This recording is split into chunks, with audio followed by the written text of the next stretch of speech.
Hello दोस्तों, तो स्वागत है आपका हमारे यूट्यूब चैनल पर। जैसा कि हम मैथ की लगातार एक के बाद एक क्वेश्चन आपको प्रोवाइड कर रहे हैं। आज हम सेकंड यूनिट पर पहुंच गए हैं। समाकलन आज से हम लगातार सॉल्व करने के लिए आपके साथ जुड़े रहेंगे। पहला क्वेश्चन हमारा आज आपके लिए क्या है कि integration 5 minus 1/3 minus sec x tan x का होल dx, यानी क्वेश्चन क्या बोल रहा है कि इस पूरे का समाकलन कीजिए। किसका? 5 minus 1/3 minus sec x tan x। सूत्र हमने डिस्क्रिप्शन बॉक्स पर दे रखा है, आप ये जरूर याद रखिएगा। सूत्र जो हमने पिछले वीडियो पर एक शॉर्ट्स पर हमने आपको सूत्र पूरे सूत्र दे रखे हैं, तो उन सूत्रों को एक चार्ट पेपर पे या किसी पे भी लिखकर रूम पे अपने चिपका लीजिएगा, जिससे आपको बार बार रटना ना पड़े, क्योंकि पूरा समाकलन हमारा सूत्र पे ही आधारित है। यानी जितना हम करेंगे सूत्र पे। अभी आप देखिएगा, आप खुद ही बोलेंगे कि हाँ सूत्र के बिना ये अधूरा है। तो हम इसे क्या करते हैं?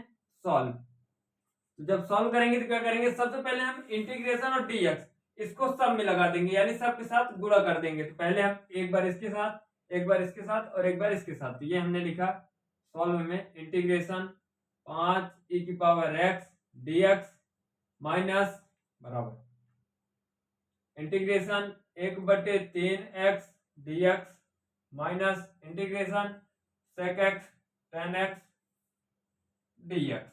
ठीक दोस्तों, उसके बाद जो भी अचर संख्या मतलब 1 2 3 4 जो भी अंक लिखे रहते हैं, अगर वो लिखे हुए हैं तो उनको तो हम सबसे पहले बाहर निकाल लेते हैं, क्योंकि वो अचर संख्या है, उनका कोई समाकलन तो होता नहीं है। तो यहां से हम पहले बाहर निकाल लें।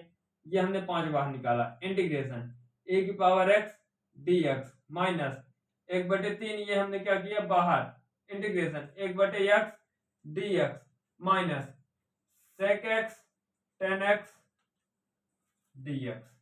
ठीक दोस्तों, अब यहां से केवल और केवल फॉर्मूला ही यूज होगा, बाकी कुछ नहीं करूंगा। देखिएगा, ये हमने 5 बाहर था, 5 बाहर कर लिया। अब सूत्र होता है इंटीग्रेशन e⁻x dx बराबर e⁻x। तो हमने लिख दिया e⁻x, माइनस था ये बीच में मैंने माइनस 1/3 बाहर लिखा हुआ है, यानी 1/3 बाहर आ गया। फिर एक और सूत्र होता है इंटीग्रेशन 1/x dx बराबर होता है log x। क्या होता है? log x। बेस में लिखा रहता है e नहीं भी लिखोगे चलेगा, यानी इसे हम पढ़े, इसे क्या पढ़ते हैं? 1/3 log x। फिर चिन्ह माइनस का, तो ये हमने लिखा माइनस। अगला सूत्र क्या पूछ रहा है? Integration sec x tan x dx। तो इसका सूत्र होता है integration sec x tan x का sec x। क्या होता है? sec x। अब या तो चाहो तो आप इसका तिर्यक गुणा कर दो, या फिर इसी में क्या लिख दो? प्लस सी, और ये रहा आपका आंसर। प्लस सी, जब भी आंसर आएगा लास्ट में प्लस सी हमेशा बार बार लिखना पड़ता है, क्योंकि कोई भी आंसर एक्चुअल नहीं आता, मतलब एग्जैक्ट आंसर नहीं आता, इसलिए प्लस सी लिखना पड़ता है। इसको एक और तरीका है, क्या कर सकते थे? बटे में 3 था, 3 का क्रॉस गुणा कर दे तो ये हो जाएगा 5 का 3 से गुणा किया तो ये आया 15 e⁻x minus log log x minus 3 का गुणा किससे किया? sec x से। तो ये आया 3 sec x बटे ये वाला 3 पहले से था 3 प्लस क्रॉस गुणा किया किससे?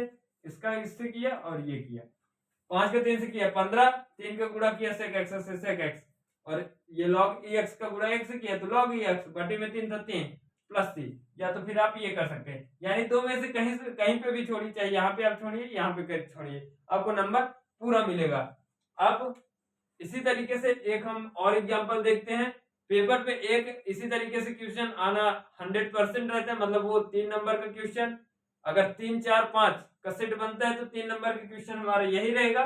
और अगर 4 5 6 का पूछते हैं तो अगला जो हम क्वेश्चन बताने जा रहे हैं वो क्वेश्चन 4 नंबर का रहेगा।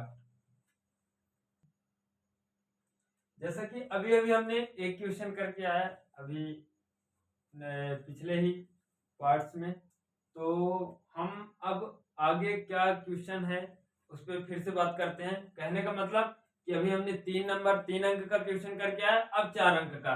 ये हमारा वीडियो थोड़ा बड़ा रहेगा, क्योंकि अब हम आपको पूरा एक विवरण से बताएंगे कि ये रहता कैसे, सॉल्व कैसे किया जाता है। उसके पहले मैंने आपको पहले ही ये बता रखा है कि सूत्र के बिना पूरा समाकलन अधूरा है।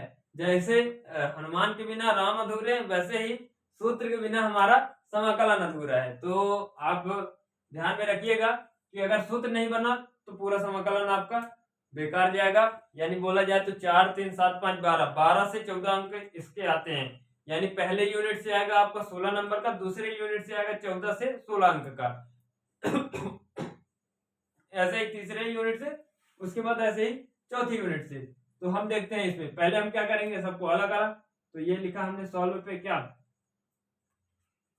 Solve integration 5x² dx plus integration 3 cos x dx minus integration cos² x dx plus integration 10x dx 10 की पावर x dx।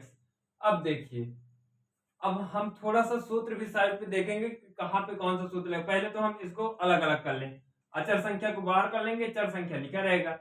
ये हमने लिखा 5x² dx प्लस ये 3 बाहर आ गया तो 3 integration cos x dx minus cos² x dx plus integration 10 की power x dx। अब आप सोचे होंगे कि यहाँ पे हमने 10 को बाहर क्यों नहीं लिया। तो ये 10 हमने इसलिए नहीं लिखा क्योंकि इसके पावर लिखा हुआ है। जैसे अगर 2 की पावर x लिखा है तो ये अचर संख्या में नहीं आएगा। ये अगर केवल 2x लिखा होता तब तो हम 2 बाहर लेते, लेकिन यहाँ पे x पावर में चढ़ गया इसलिए हम नहीं लिखेंगे, नहीं बाहर लेंगे। अब सीधे सूत्र पे हम देखते हैं। तो चूंकि एक सूत्र होता है इंटीग्रेशन x की पावर n, ये हमने शॉर्ट्स पे डाल रखा है तो आप बारी बारी से देखते जाइएगा। x की पावर n बराबर x की पावर n बराबर क्या सूत्र होता है। तो इसका सूत्र होता है कि x की पावर n-1 बटे n-1। n कहीं जहां पे n क्या होगा, कोई अंक होगा। अंक मतलब 0 1 2 3 4 5 कुछ भी एक अंक होगा। तो यहाँ पे हम देखते हैं कि x की पावर क्या है 2, तो ये हम लिखा 5 गुणे x की पावर 2, तो ये लिखेंगे हम x की पावर 2-1 बटे 2-1। उसके बाद प्लस 3 गुणे एक अगला फॉर्मूला हम देखते हैं कि इंटीग्रेशन cos x dx बराबर होता है sin x।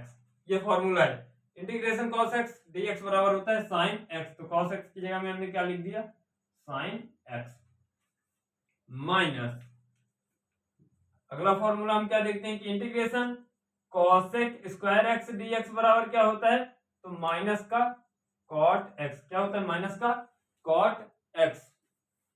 तो ये हमने लिख दिया माइनस cot x। उसके बाद प्लस ये लिखा है इंटीग्रेशन a की पावर x। a मतलब होता है कोई ना कोई अचर संख्या, जैसे 10 20 30। यहाँ पे लिखा है a की पावर x, तो इसका होता है a की पावर x बटे log e a। तो ये हम लिख देंगे, इसको क्या लिख देंगे, a की पावर x यानी 10 की पावर x बटे log e 10 बराबर गुणा कर देंगे तो ये आ जाएगा 5 बटे 2 प्लस 1 यानी 3। तो 5 बटे 3 x की power 3 plus 3 sin x plus minus minus plus cot x plus 10 की power x log e 10 plus c। ये रहा क्या आपका आंसर। कहीं भी अगर डाउट होता है तो आप हमें बताइएगा।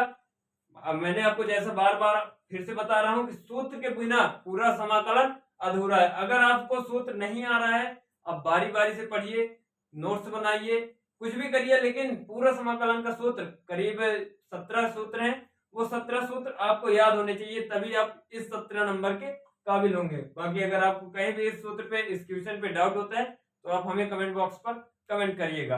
धन्यवाद दोस्तों।